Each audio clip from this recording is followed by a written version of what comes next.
Jammer, a 3-1 win at home. It's becoming quite the fortress, isn't it? Yeah, definitely. I think touched on it before the game. It's back at the best obviously tonight after a few weeks after the break and obviously the win on Saturday. And we wanted to kind of reward the fans for always supporting us with getting a victory. 2 goals in 2 games. You're 5 for the season now. You seem to be finding just that little bit of rhythm. Does the amount of games that you're playing help with that? Yeah, definitely. I think probably took a while again to kind of show my strengths. And it was probably more me trying to adapt to how the gaffer wanted, how I thought the gaffer wanted me to play, rather than me probably just doing what I'm normally good at. And over the last season, so I think you can see it now. The gaffer's got me playing how I want to play, and I fit into the team in a nice way in terms of that. And listen, playing this team as well with all the lads around me, it's a privilege to be playing with them. And I just want to keep going. What's it like to play up alongside somebody like Nathan Lowe, who always seems to be a willing runner, but has also complemented you in the way that partnership's now blossoming as well? Yeah, I think me and Lowy complement each other really well. I think he said initially when he came in, he's probably used to being a target man himself as such. But he's the kind of player I like to play with because I'm kind of a foil for someone to kind of play in and around me, and you can see how good he is with the ball at his feet and the runs he makes. He's an intelligent player, so I try to be the focal point and just get him playing in and around me. And his finishing's been brilliant. It's a breath of fresh air. It doesn't show up sometimes, but it's refreshing. Lowy just wants to learn and wants to get better and work every day. And you can see he's getting rewards for that. I was going to say, I think across the front guys now, there's plenty of goals coming from that. I think, all in all, Lowy's got 8, you've got 5. I think DJ's on 3, Albert on 2 as well in all competitions. There's plenty of goals there, but there's plenty of goals across the team, and that helps as well, doesn't it, when you're trying to get the results?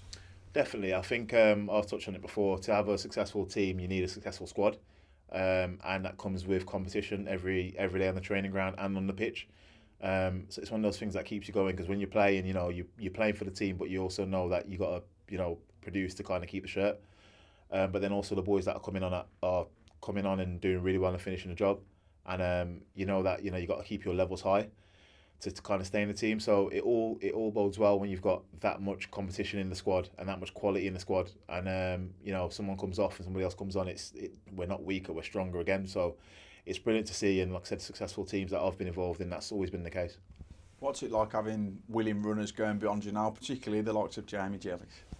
Yeah, Jealous is class, and he's just such a bubbly character anyway. You can see that in his play as well, that he brings out on the pitch.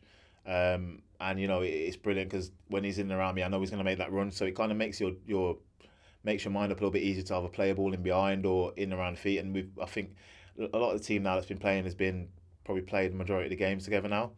So those partnerships are building, and that comes from hard work on the training ground. The gaffer, the way he gets us set up. Everyone knows their roles. Everyone knows what our strengths are, and we play to our strengths. And Jealous is a massive part of that. You can see he's getting the rewards, the goals he scored on Saturday, and this one again today, just as maybe not spectacular, but just as important. So yeah, he's been brilliant. Talk about playing to your strengths in particular. There's a lot of service coming your way at the moment. None more so from both of the wing backs. Connor Barrett seems to be a breath of fresh air there as well, and Liam Gordon doing what he always does. Yeah, definitely. I'm on to Connor. I think the other day I had a go at him because I went, after 33 minutes, I went, "Come on, Connor." And he went, "What are you having a go at me for?" And I went, "It took 33 minutes for you to get 1v1 with your man." And that's just a compliment to him because of how good he is. I don't think anyone can live with him when he gets the ball at his feet running at someone 1v1. Or sometimes it takes people double up on him and he'll still beat them. And the same with Gordon on the other side. When they've got the ball, you can't just leave them to it because they're going to beat their man. And then your job is just to get in the box. And for me and Lowy, I think that's our job. Then when they've got the ball wide, just get in the box and get ready to try and finish it off. And that's been the case for a lot this season. And on a final note for me, it was 4,900 odd in here tonight. It was about 4,600 Sadler's fans. They've been phenomenal, haven't they, all season? They have, yeah. And that's a massive part of why we are doing well. So I'm sure they will continue to support us. So I'm not even going to say keep coming because I know they will be. And yeah, we're just going to keep trying to make them proud because listen, we all want the club to be successful. And that squad in there is working its socks off day in, day out. So we'll keep working our socks off, and we'll see them every home game and every away game as well, and hopefully we'll get to where we want to be.